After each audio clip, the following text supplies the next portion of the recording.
Alarming হইল কিছু কিছু সংগঠন 10 মিনিটের বক্তব্যের মধ্যে 9 মিনিটের শিবির নিয়ে সমালোচনা করে, 5 মিনিটের বক্তব্য নিয়ে 4 মিনিটের শিবিরের সমালোচনা করে। আমি রিসেন্টলি একজনের বক্তব্য দেখছিলাম যে এক বক্তব্যে উনি 5 মিনিটের বক্তব্যে অলমোস্ট 33 থেকে 34 বার শিবিরের নাম উচ্চারণ করছে।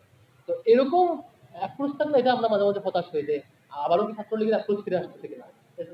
বরং আমি যেটা সবাইকে রিকোয়েস্ট করি বা প্রেফার করি যে প্রত্যেক সংগঠন তার এজেন্ডাকে ছাত্রদের সামনে প্রেজেন্ট করা দরকার।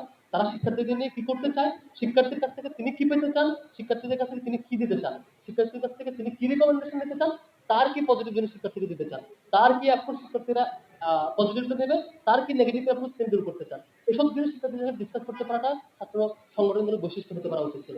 অথচ একটা সেমিনারে, একটা ডিসকাশনে একটা দলের 10 জন আলোচনা করতে 10 জনের শিবির নিয়ে ডিসকাস করে, আবার দেখা যায় যে 10 জনের আলোচক মানে তার আলোচনার অধিকাংশ মিনিটেই শিবির নিয়ে সময় ব্যয় করে। এটা মনে হয় এক প্রকার রাজনৈতিক এজেন্ডা শূন্যতার বহিঃপ্রকাশ কিংবা কর্মকাণ্ডের শূন্যতার বহিঃপ্রকাশ। আরেকটু অন্যভাবে বললে দেউলিয়ায়িত্বের বহিঃপ্রকাশ হবে যদি এরকমটা কন্টিনিউ হয়। আমরা এখান থেকে যে কাউকে ফিরে আসার আহ্বান নিশ্চয়ই জানাবো। আর সংঘাত নিশ্চয়ই হবে না বলে আমি বিশ্বাস করতে চাই। যেহেতু 5 তারিখের 5ই আগস্ট কিংবা 17ই জুলাই শিক্ষার্থীদের যে প্রতিহত করা, ছাত্রলীগকে প্রতিহত করা রাতব্যাপী, এই দুইটা ঘটনা আমাদেরকে শিক্ষা দেয় যে রাজনৈতিক দল কিংবা ছাত্র সংগঠন বাজেট প্র্যাকটিস ক্যাম্পাসে করতে চাইলে শিক্ষার্থীরা এটা প্রতিহত করবে। সুতরাং কেউ এটা সচেতন আমি বিশ্বাস করি এবং গণতান্ত্রিক প্র্যাকটিসের মধ্যে দিয়ে থাকবে বলে আমি বিশ্বাস করতে চাই এবং সামনেও এটা দেখতে চাই। Thank you.